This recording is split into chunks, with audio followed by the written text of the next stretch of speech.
نوح علیہ السلام کا ایک بیٹا سام تھا۔ عرب اور بنی اسرائیل اسی کی طرف منسوب ہیں۔ اسی سام کے پوتوں سے ہود علیہ السلام پیدا ہوئے۔ ان کا نسب نامہ اس طرح ہے: ہود بن عبداللہ بن رباح بن جارود بن عامر بن اوس بن ارم بن سام بن نوح۔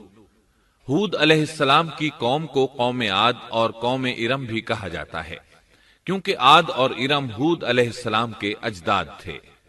قوم ہود احقاف نامی ایک بستی میں آباد تھی، اور یہ بستی عمان اور حضرہ موت کے درمیان ریت کے ٹیلوں والے علاقے میں تھی۔ عربی میں احقاف ریت کے ٹیلوں کو کہتے ہیں۔ یہ علاقہ سمندر کے کنارے واقع تھا اور شہر کے نام سے پکارا جاتا تھا۔ قرآن مجید میں سورۃ الاحقاف آیت 21 میں اللہ تعالیٰ نے انہیں ان کی بستی کی طرف منسوب کرتے ہوئے مخاطب کیا ہے۔ اور عاد کے بھائی کو یاد کرو جبکہ اس نے اپنی قوم کو احقاف میں ڈرایا۔ قوم عاد کے لوگ اپنی رہائش کے لیے خیمے پسند کرتے تھے۔ ان کے خیمے بہت مضبوط اور پختہ ہوتے تھے۔ یہ لوگ ان کو بڑی مہارت سے بناتے تھے، پھر ان پر فخر کرتے تھے۔ اللہ تعالیٰ سورۃ الفجر آیات 6 تا 8 میں فرماتے ہیں: کیا آپ نے نہیں دیکھا کہ آپ کے رب نے عاد کے ساتھ کیا کیا، جو نسل ارم سے تھے، ستونوں والے تھے، جن کے مانند کوئی قوم دنیا کے ممالک میں پیدا نہیں کی گئی۔ اللہ تعالیٰ نے ان کی کاریگری اور فن کی ایک مثال دی ہے کہ وہ ایسے خیموں میں آباد تھے جن کے ستون بہت مضبوط تھے، طاقتور تھے۔ ان لوگوں نے شہروں اور بستیوں کو ایسی کاریگری سے بنایا کہ ان کے متعلق عجیب و غریب روایات مشہور ہو گئیں۔ یہ نرم زمین میں خیمے بناتے تھے، اس کے ساتھ پہاڑوں میں محل بھی بناتے تھے، حالانکہ رہائش کے لیے زمین پر خیمے موجود تھے۔ گویا بیکار دولت اور وقت برباد کرتے، پھر اس پر فخر کرتے۔ شہروں میں جو راستے اور سڑکیں تھیں وہ بہت چوڑی تھیں۔ ان جیسے طویل اور قوی لوگ بعد میں پیدا نہیں ہوئے۔ کاریگری اور فنکاری میں یہ لوگ اس مقام تک پہنچے کہ پھر کوئی نہ پہنچ سکا۔ یہ لوگ عرب تھے اور عربی میں بات چیت کرتے تھے۔ ہود علیہ السلام بھی عربی تھے۔ اسماعیل علیہ السلام سے پہلے کے عرب باشندے عرب عاربہ کہلاتے ہیں۔ ان کے مشہور قبائل یہ ہیں: عاد، سمود، جرہم، امیم، قحطان اور مدین وغیرہ۔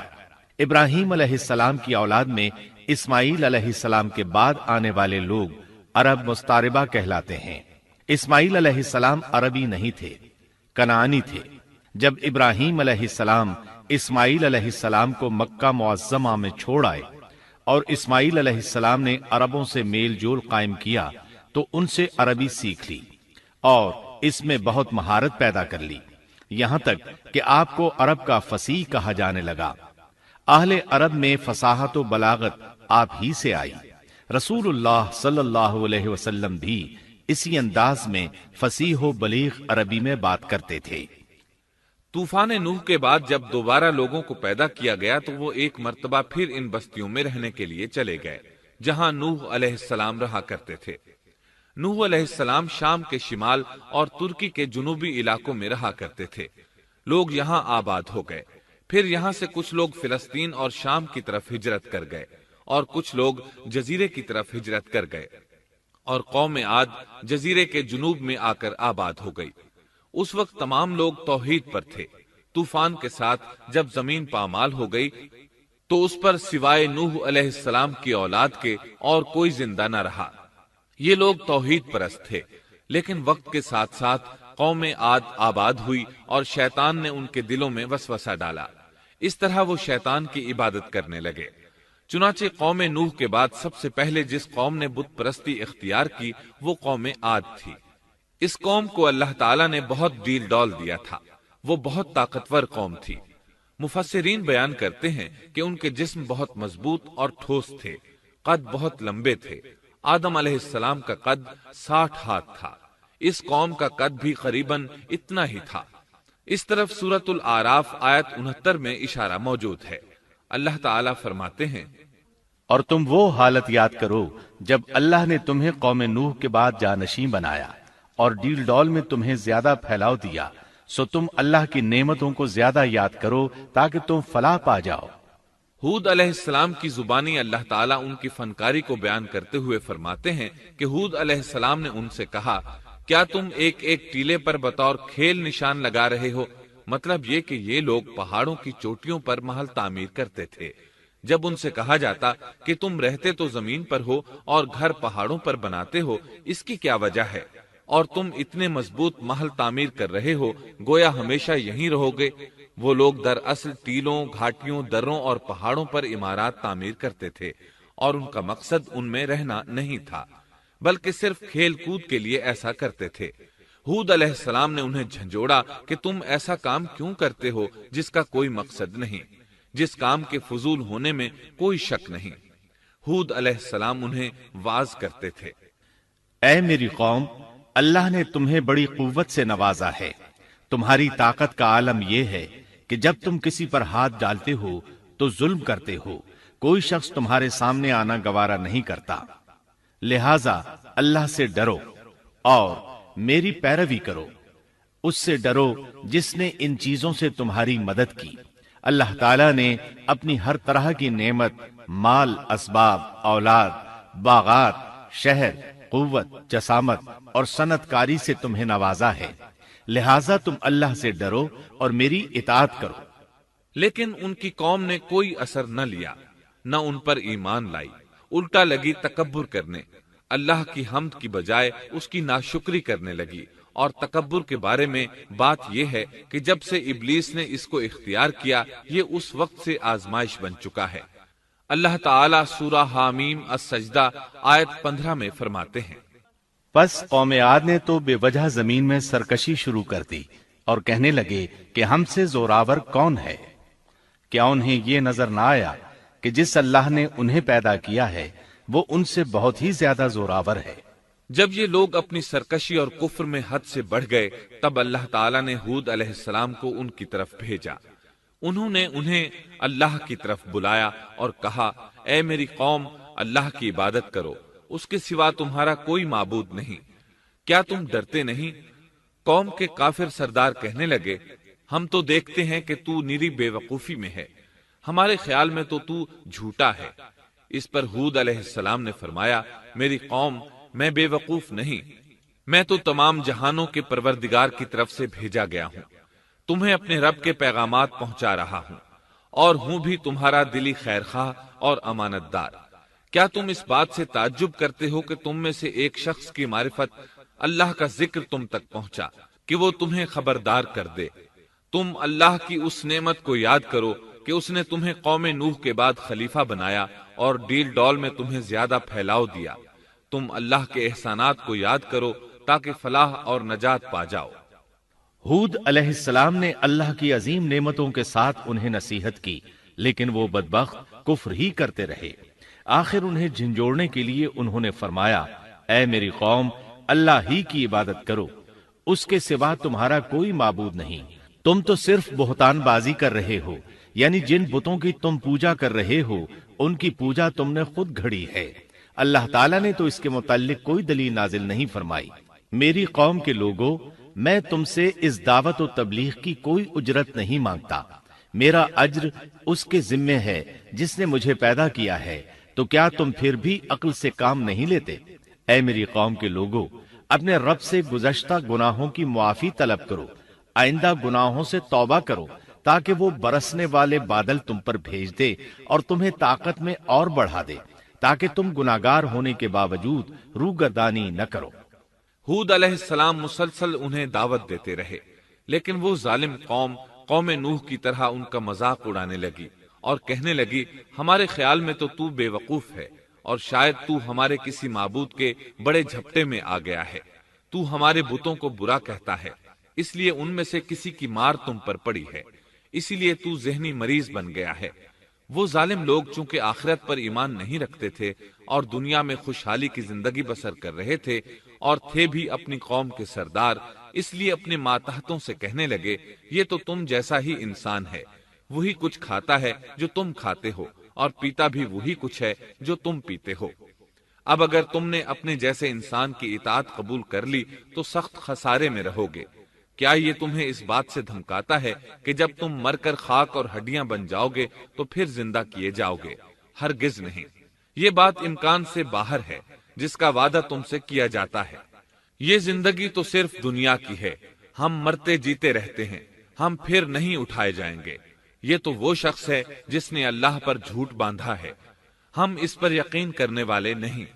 ہود علیہ السلام انہیں دعوت دیتے رہے یہاں تک کہ ان کی قوم نے واضح طور پر کہہ دیا کہ آپ ہمیں واز سنائیں یا نہ سنائیں، ہم تو اپنی روش نہیں چھوڑیں گے، یہ تو پرانے لوگوں کا دین ہے۔ اس طرح قوم انہیں مسلسل جھٹلاتی ہی رہی۔ آخر ہود علیہ السلام نے بھی انہیں کھلم کھلا دھمکی دی اور فرمایا، لوگوں سنو، میں صرف تمہیں ہی نہیں اللہ کو بھی گواہ بنا کر اعلان کرتا ہوں کہ اللہ کے سوا جس کی عبادت ہو رہی ہے میں ان سب سے بری طرح بیزار ہوں۔ اب تم ہی نہیں اپنے ساتھ اوروں کو بھی بلا لو اور اپنے ان سب جھوٹے معبودوں کو بھی بلا لو، اور تم سے جو ہو سکے مجھے نقصان پہنچا دو، مجھے کوئی مہلت نہ دو، نہ مجھ پر ترس کھاؤ۔ یہ فرمانے کے بعد انہوں نے اللہ سے دعا کی، اے پروردگار، ان کے جھٹلانے پر تو میری مدد فرما۔ اللہ کی طرف سے آپ کو جواب ملا، یہ تو بہت ہی جلد اپنے کیے پر پچھتانے لگیں گے۔ اللہ کے نبی کا انکار کرنے، اس سے بغض رکھنے اور اس کا مذاق اڑانے والوں کا انجام کیا ہوا؟ اللہ نے انہیں ایسے زناٹے کی آندھی سے تہس نہس کیا کہ جس کی تاریخ میں مثال نہیں ملتی۔ اللہ نے ان سے بارش روک لی، اس سے خشک سالی کی کیفیت پیدا ہو گئی، درخت اور پھل ختم ہو گئے، وہ لوگ بارش کی خواہش کرنے لگے۔ اسی حالت میں ایک دن اللہ نے انہیں عذاب دینے کا ارادہ فرمایا۔ انہوں نے دیکھا ایک سیاہ بادل ان کی طرف بڑھ رہا ہے، خوشی سے اچھلنے لگے، کہنے لگے یہ بادل ہم پر برسنے والا ہے، جبکہ ان کا خیال غلط تھا۔ دراصل ابر کی صورت میں یہ وہ قہر الہی تھا جس کے آنے کی وہ جلدی مچا رہے تھے۔ وہ عذاب ان کی بستیوں کی تمام چیزوں، پھلوں، خیموں، درختوں کو تہس نہس کرتا ہوا آیا۔ اسے اللہ کا یہی حکم تھا۔ آندھی اس قدر زبردست تھی کہ پہاڑوں پر ان کے تعمیر کردہ محلوں تک کو اڑا لے گئی۔ مجرموں کا یہی بدلہ ہے۔ اللہ تعالیٰ سورۃ الزاریات آیت 41 اور 42 میں فرماتے ہیں، اسی طرح عادیوں میں بھی ہماری طرف سے تنبیہ ہے، جبکہ ہم نے ان پر خیر و برکت سے خالی آندھی بھیجی، وہ جس چیز پر گرتی تھی اسے بوسیدہ ہڈی کی طرح چورا چورا کر دیتی تھی۔ اس آندھی نے ہر چیز کو فنا کر کے رکھ دیا۔ اللہ تعالیٰ ان کی تباہی ایک جگہ ان الفاظ میں بیان کرتے ہیں، قوم عاد نے بھی جھٹلایا، پس کیسا ہوا میرا عذاب اور میری ڈرانے والی باتیں۔ ہم نے ان پر تیز و تند مسلسل چلنے والی ہوا ایک لگاتار منحوس دن میں بھیج دی، جو لوگوں کو اٹھا اٹھا کر دے پٹکتی تھی، گویا کہ وہ جڑ سے کٹے ہوئے کھجور کے تنے ہیں۔ پس کیسی رہی میری سزا اور میرا ڈرانا۔ یقیناً ہم نے قرآن کو نصیحت کے لیے آسان کر دیا ہے، پس کیا ہے کوئی نصیحت پکڑنے والا؟ ایک تیسرے مقام پر اللہ نے ان کی ذلت اور رسوائی کا ذکر یوں کیا ہے، قوم عاد بے حد تند اور تیز ہوا سے غارت کر دی گئی۔ وہ ہوا ان پر برابر لگاتار 7 رات اور 8 دن تک اللہ کے حکم سے چلتی رہی۔ آپ وہاں ہوتے تو دیکھتے کہ وہاں لوگ یوں چاروں شانوں چت گرے پڑے ہیں جیسے وہ کھجوروں کے کھوکھلے تنے ہوں۔ کیا ان میں سے کوئی بھی آپ کو باقی نظر آ رہا ہے؟ ہود علیہ السلام کو اللہ تعالیٰ نے اپنی رحمت سے نجات دی، باقی تمام جگہوں پر تباہی تھی، لیکن جس جگہ ہود علیہ السلام اور ان کے ساتھی تھے اس طرف یہ ہوا پھٹکی بھی نہیں۔ کہا جاتا ہے کہ ایک باڑ تھی جس میں ہود علیہ السلام، حیوانات، چوپائے اور ان پر ایمان لانے والے تھے، اور آندھی نے ہر چیز کو فنا کر ڈالا۔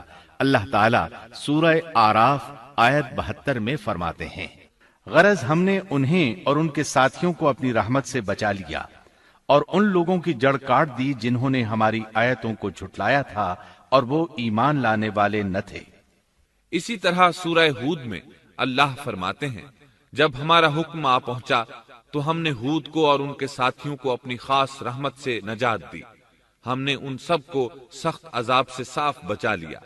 یہ تھے قوم عاد کے لوگ جنہوں نے اپنے رب کی آیتوں کا انکار کیا اور اس کے رسولوں کی نافرمانی کی، اور ہر ایک سرکش نافرمان کے حکم کو مانا۔ دنیا میں بھی ان پر لعنت لگا دی گئی اور قیامت کے دن بھی۔ دیکھ لو قوم عاد نے اپنے رب سے کفر کیا، ہود کی قوم عاد پر لعنت ہو۔ اس طرح قوم عاد تباہ ہو گئی۔ ان کے بعد مومنوں نے ان کے باقی بچ جانے والے مکانات پر قبضہ کر لیا اور وہاں رہنے لگے۔ پھر ہود علیہ السلام نے حضرہ موت میں وفات پائی۔